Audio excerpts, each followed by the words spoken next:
This is a special edition of the USAACE-8, 8 questions with an Army Aviation subject matter expert.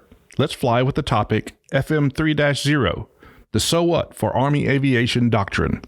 Colonel Eric Puls, I serve as a Director of Training and Doctrine for United States Army Aviation Center of Excellence. I'm Lieutenant Colonel Julie MacKnyght. I'm the Chief of the Doctrine and Tactics Division, DOTD. From an aviation perspective, is the Army's new operational concept of multi-domain operations just Air-Land Battle 2.0? No, it's much more than that. In a sense of multi-domain operations, there's nothing drastically new to Army aviation. As our commanding general quotes, Army aviation is the original cross-domain solution since 1956. But where air-land battle focused on two domains and relatively static, predictable threats, multi-domain operations addresses how warfare has evolved to include cyber space domains, and it is flexible enough to address a variety of potential peer threats. No longer can commanders be successful just focusing on air-land battle, even in combined arms fashion. We must understand the capabilities, the enemy threats that reside in both space, maritime domains, as well as in the human dimensions and the information dimensions across all domains, and how those can impact us. What are multi-domain operations in a nutshell, and what are the major related aviation talking points? So the best way I've heard to distill the definition is from FM 3.0 lead author, Lieutenant Colonel Eric Gilgee, the use of all domains in a combined arm fashion. But not just combined arms in the Army sense, but the joint sense as well. While aviation will often be a requested capability, we also need to request higher echelon and joint capabilities to support our missions, especially if they are deep operations. That's right, Julie. Last year, we've had several Corps commanders come up and say that it's their responsibility to ensure that the combat aviation formations get in and out of the objective area. That is the application of enablers and what is required to do so. Synchronizing enablers across multi-domains so that we can impact the enemy well before they can impact the ground force commander. Commanders must also employ aviation as a maneuver force, one that is enabled, as opposed to being merely the enabler ourselves. In order to convince our maneuver brothers and sisters to give us a full seat at the table, we, not just our liaison officers or LNOs as we commonly speak, but our pilots in command and commanders down to the company level need to be fluent not just in Army doctrine, but joint as well. The more our language and understanding nests with maneuver doctrine, the closer we will be to our branch chief's vision of doctrinally and tactically literate aviation leaders who truly understand the schemes of ground maneuver, fires, intelligence, protection, and sustainment, not just the aviation portion. This leads into our next question on domain interdependence. Why is this so important for aviators to understand? Well, Army aviation has been part of the land force forever, but we operate in the lower tier of the air domain. Not only can we influence in more than one domain, but we benefit from complementary and reinforcing capabilities from other domains. Take the space domain, for example. We use it every day for navigation, communication, and targeting. How many of us would feel lost without our GPSs in our cars, let alone on a combat mission? Can we conduct complex missions without emitting? We emit more than just radios. We emit more than just sound. We emit energy that can be tracked from many different types of sensors on the modern battlefield. Operations across domains are so ingrained in this operating concept that FM 3.0 stresses that, quote, all operations are multi-domain operations. And the authors hinted that in the future, the multi-domain verbiage may be dropped because it will be implied. Other things for us to think about in terms of relying on the other domain's capabilities and activities. How will we sequence and position logistical and communications nodes in the maritime and land domains? How will we be impacted by division or corps land management, such as FARPs, TAAs, and impact areas? And how do we operate in increasingly congested airspace? Even airspace that is not specifically contested will still be much more complicated than most of us have ever experienced in COIN. Will air-ground operations still be relevant in multi-domain operations? How does this strategic context impact aviation missions? Absolutely. AGO remain the bedrock of our contribution to the division and corps scheme of maneuver, and our contributions to convergence. More on that in a minute. Regarding the strategic context, Army aviation will always be in high demand, no matter what or where we are in competition, crisis, and armed conflict. Regardless of the context, we provide and enable multiple defeat mechanisms, simultaneously creating opportunities for exploitation by the rest of the combined arms team. How does the new operational framework apply to Army aviation? The new framework stresses rear, close, and deep operations and their purpose, as opposed to just thinking about the geography, although one can still refer to the deep area, close area, etc. Aviation is the only force that can operate simultaneously across all three and across multiple echelons. In doing so, we can operate in all of the warfighting functions, not just maneuver and not just fires.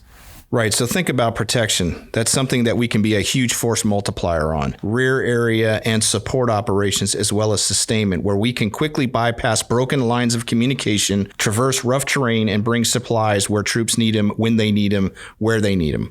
For example, in the close area, we enhance the survivability of the combined arms team, be it through recon and security operations, hasty and deliberate attack, air movements, air assaults, or any one of our other 7 core competencies. For deep operations, we contribute to the intelligence picture for shaping operations as well as for fires.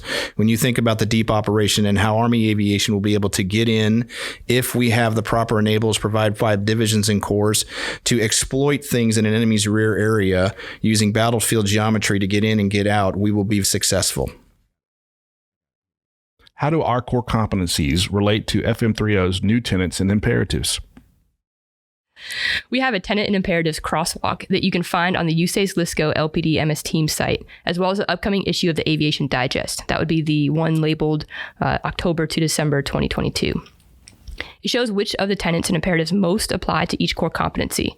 No surprise here, but aviation meets the ground commander's need in so many of these.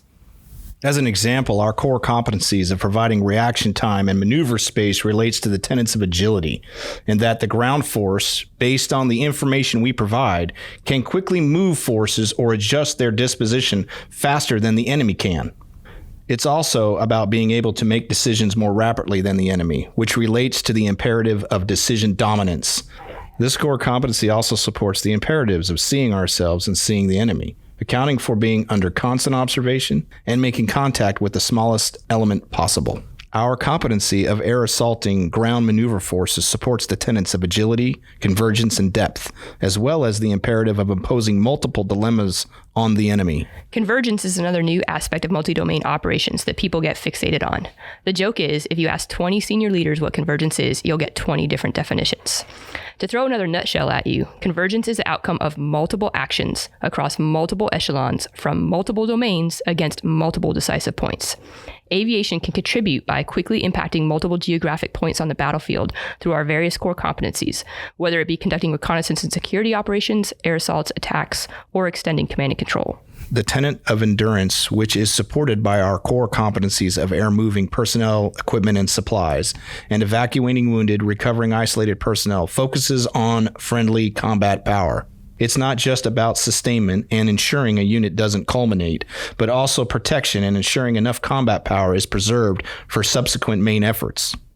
To that end, it ties in with the 9th imperative, understanding and managing the effects of operations on units and leaders. This is where the aviation branch has an advantage in our years of understanding the risks associated with acute and chronic fatigue and a culture of fighter management. Lastly, the tenet of depth orients on enemy dispositions across all domains. It can be described in terms of operational reach, an area where aviation clearly gives an advantage to the combined arms team.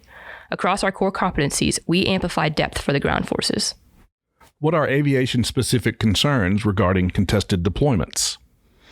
So the bottom line up front comes back to the 2nd imperative, accounting for being under constant observation and all forms of enemy contact, of which influence is now the 9th form of contact.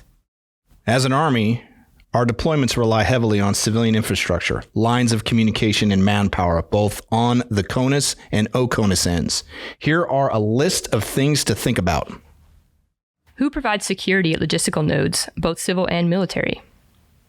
How do we best maintain dispersion at all points?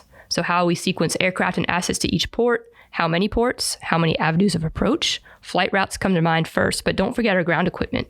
A diversity of fuel stop locations, multiple locations at port to prepare our birds for shipment or build them up on the other side. It's a lot to plan for and to command and control.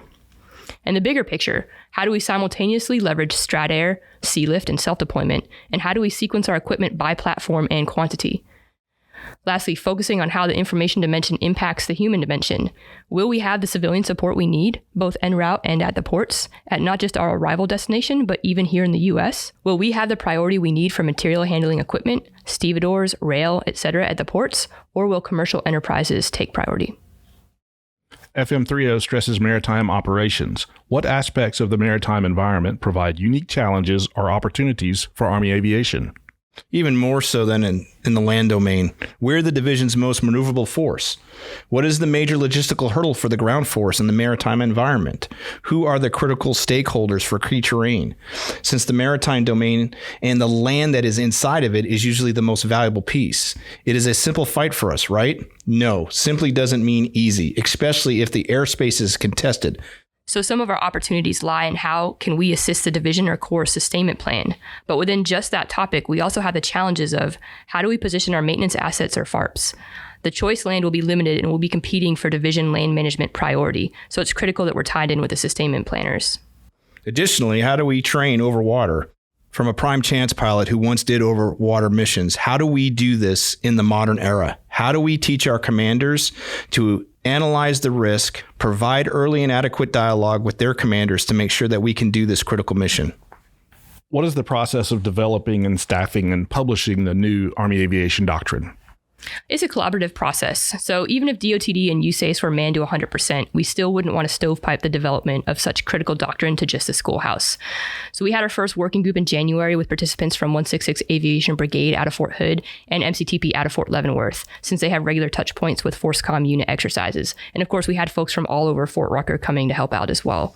Our next work group, templated for May, will involve personnel from both NTC and JRTC, focus on the ATP 3-04.1, or Aviation Tactical Employment, as they have a wealth of hands-on observational experience with units actually executing what's described in the book, so they've seen what works and what doesn't. And once the author's draft is complete and edited, it will go out for worldwide staffing for comments and further development across the aviation force. And this is important because this is where every cab gets a chance to weigh in on our modern doctrine.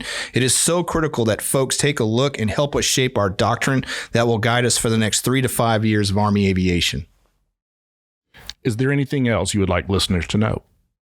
Yes, I get asked a question all the time from most of the people that I go and teach with and or stop by and see their cabs. And it's how do I contribute to changing the Army? You have to write about it, right? You have to read the doctrine. You have to read the digest. You have to read the Quad A articles. You have to read Military Review and some of the other things that we've asked you to read. Digest them and then see if they work out at your cab and then write back to us. The other thing that we need is when you're doing this hard stuff at home station, i.e. home station training before major training events, we need your AARs. The biggest thing that we're trying to figure out is whether we can do what we say we can do. And if we can't, let's make it better so we can. Thank you for listening to the USAACE-8, brought to you by the United States Army Aviation Center of Excellence.